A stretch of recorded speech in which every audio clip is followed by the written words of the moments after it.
అదరగొట్టే కారం రంగు రుచి ఆచి కారం పొడి. కర్ణాటక అసెంబ్లీ బడ్జెట్ సమావేశాల్లో హైడ్రామా నెలకొంది. ఉభయ సభల సమావేశాన్ని ఉద్దేశించి ప్రసంగించాల్సిన గవర్నర్ థావర్ చంద్ గెహ్లాట్ ప్రసంగాన్ని పూర్తిగా చదవకుండానే మధ్యలోనే వెళ్లిపోయారు.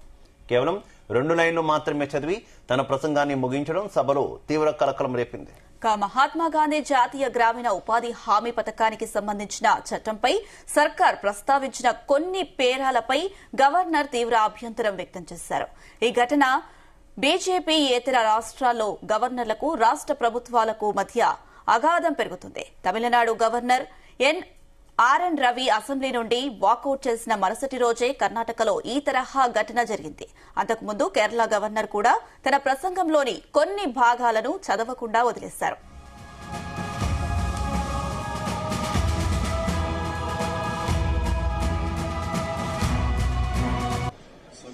ರಾಜ್ಯ ಸಂವಿಧಾನದ ರೀತಿಯ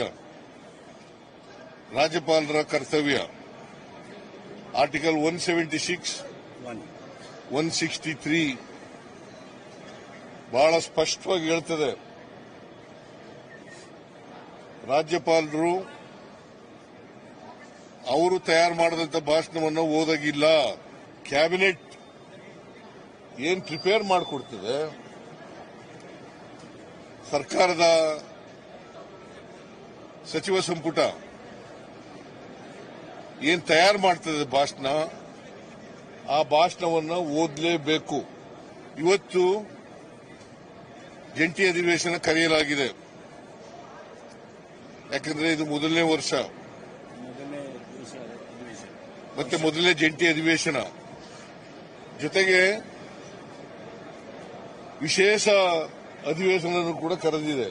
ಇದು ಮೊದಲಿಂದ ನಡ್ಕೊ ಬಂದಿರತಕ್ಕಂಥ ಪದ್ಧತಿ. ಸಂವಿಧಾನ ಬಂತವಿಂದ ಅಸೆಂಬ್ಲಿಗಳು ಪಾರ್ಲಿಮೆಂಟ್ಗಳು ಪ್ರಾರಂಭ ಆದ್ಮೇಲೆ ನಡ್ಕೊ ಬಂದಿರತಕ್ಕಂಥ ಸಂವಿಧಾನ ಬದ್ಧವಾದಂಥ ವಿಚಾರ.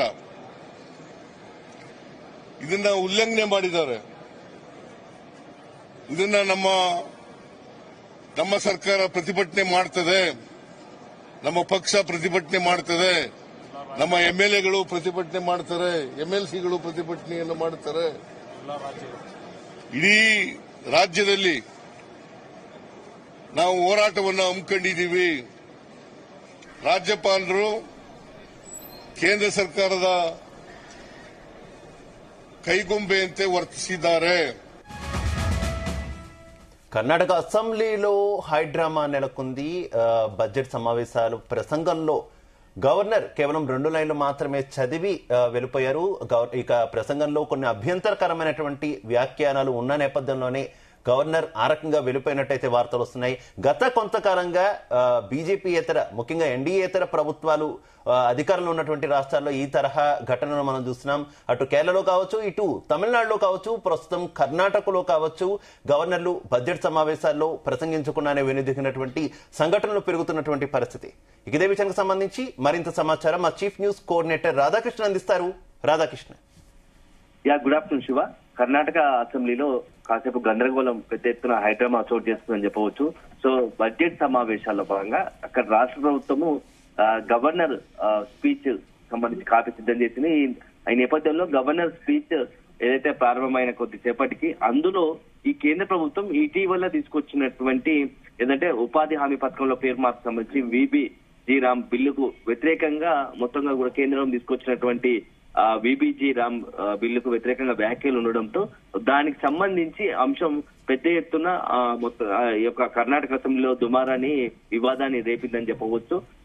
ఆ వివాదాస్పదంగా ఉన్నటువంటి ఏదైతే రాష్ట్ర అసెంబ్లీ తయారు చేసినటువంటి రాష్ట్ర ప్రభుత్వ కర్ణాటక కాంగ్రెస్ సంబంధించి అధికార పార్టీ ఏదైతే ఈ యొక్క మొత్తం బడ్జెట్ స్పీచ్ తయారు చేసిందో దాంట్లో ఉన్నటువంటి ఈ వ్యాఖ్యలు తొలగించాలని, ఆ పేరాలను తొలగించాలని ఆ గవర్నర్ కోరారు. సో దీనికి ఈ కేబినెట్ ఆమోదించింది కాబట్టి కేబినెట్ ఆమోదించిన ఈ స్పీచ్ లో మార్పులు చేసేది లేదు అని చెప్పేసి సిద్దిరామయ్య ప్రభుత్వం దానికి స్పష్టం చేసింది. దీంతో గవర్నర్ ముందుగానే అసెంబ్లీలో ప్రసంగించానని తేల్చి చెప్పారు. అయితే ఈ ప్రతిష్టంభన తొలగించడానికి నేను రాత్రి అసెంబ్లీ వ్యవహారాల మంత్రి హెచ్కే పాటిల్ బృందం కూడా భవన్ లోకి ఏదైతే రాష్ట్ర గవర్నర్ దగ్గరికి వెళ్లి గవర్నర్ తో సుదీర్ఘంగా చర్చించారు పొద్దుపోయేంత వరకు కూడా.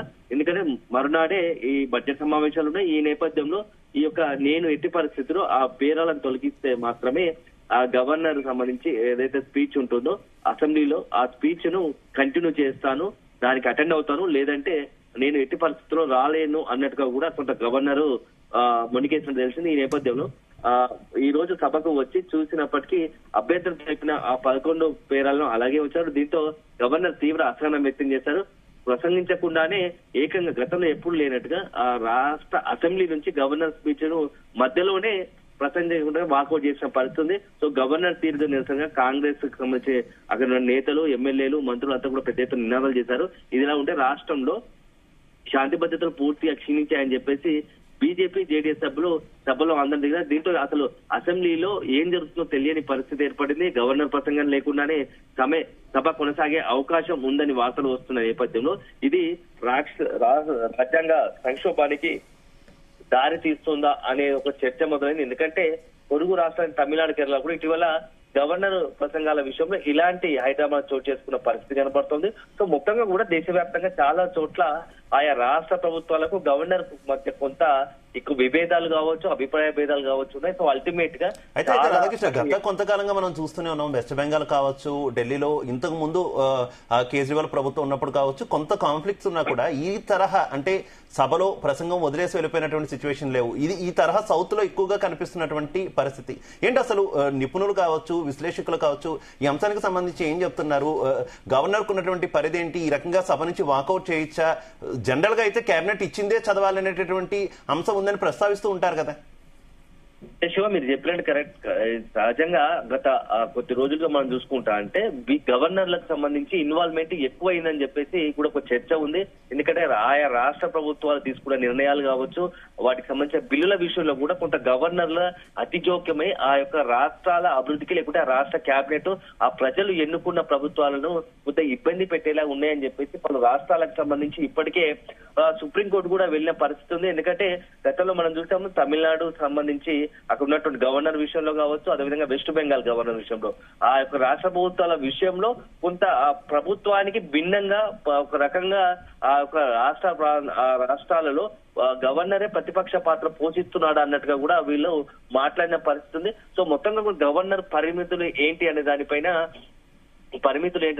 రీసెంట్ గా కూడా సుప్రీంకోర్టు ప్రత్యేక ఏదైతే రాష్ట్ర అసెంబ్లీలో ప్రవేశపెట్టిన బిల్లులు కావచ్చు, ఇతర విషయంలో కొంత ఆ యొక్క రాష్ట్ర ప్రజలకు అభివృద్ధికి ఇబ్బంది లేకుండా నిర్ణయం తీసుకోండి తప్ప కొంత రాజకీయ జోక్యం లేకుండా చూసుకోండి అని చెప్పేసి కూడా ఆ సుప్రీంకోర్టు కూడా తీర్పు ఇచ్చిన పరిస్థితి కనబడుతుంది.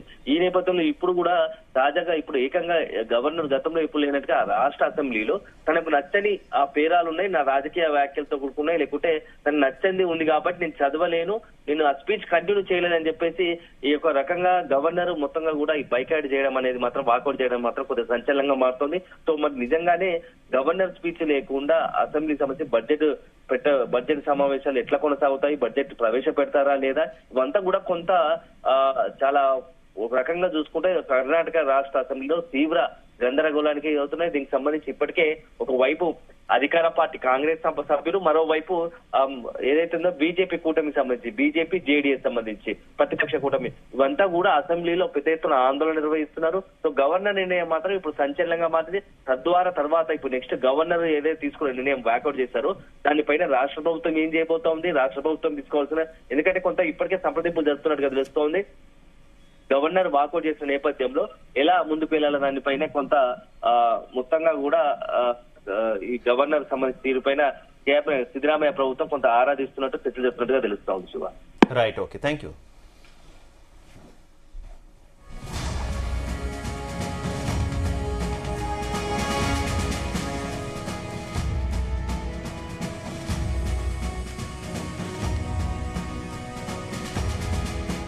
గుమగుమల వంటలే తెరకొట్టే కారం రంగు రుచి ఆచి కారం పొడి.